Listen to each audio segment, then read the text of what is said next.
Ambassador Zikthara had seen many things in her 3 centuries of diplomatic service across the Galactic Federation's 47,000-member worlds.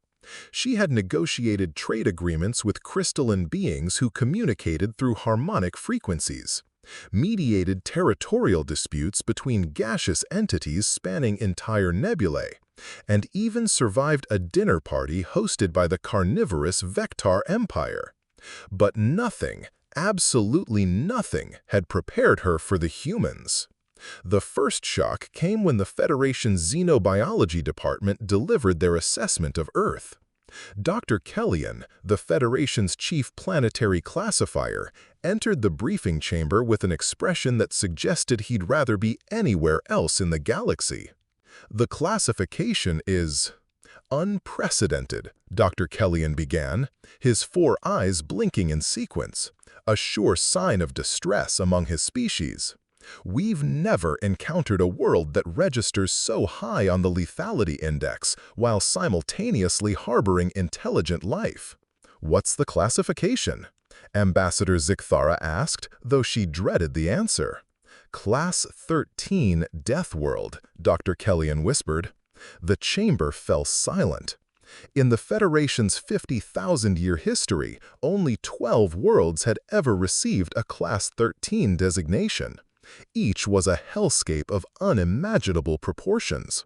Worlds with surface temperatures exceeding 800 degrees, crushing gravity that could flatten most species instantly, or atmospheric compositions so toxic that even the hardiest life forms wouldn't survive a single breath.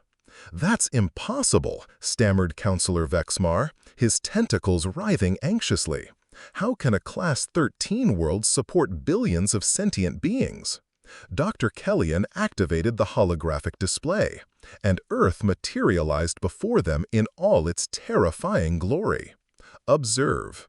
71% of the surface is covered by dihydrogen monoxide, a universal solvent so corrosive it can dissolve solid rock. The atmosphere contains 21% oxygen, a gas so reactive it's used as an industrial catalyst on most civilized worlds.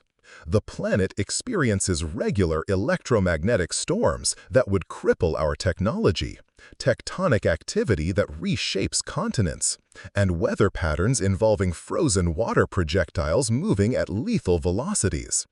As if that weren't enough, the hologram zoomed in to show Earth's biodiversity. The planet teems with apex predators, creatures with enough toxin to kill thousands, others capable of exerting bite forces exceeding 16,000 newtons, and some that hunt in coordinated packs with tactical intelligence. "And the humans?" Zikthara's voice barely rose above a whisper. "They thrive," Dr. Kellyan replied. "Not only do they survive in this environment, they've made it their playground. They deliberately expose themselves to the corrosive dihydrogen monoxide for recreation. They've domesticated some of the planet's predators as companions. They consume capsaicin, a chemical defense mechanism that evolved to prevent consumption for pleasure." The room erupted in alarmed chittering, gasping, and the various sounds of distress from dozens of different species.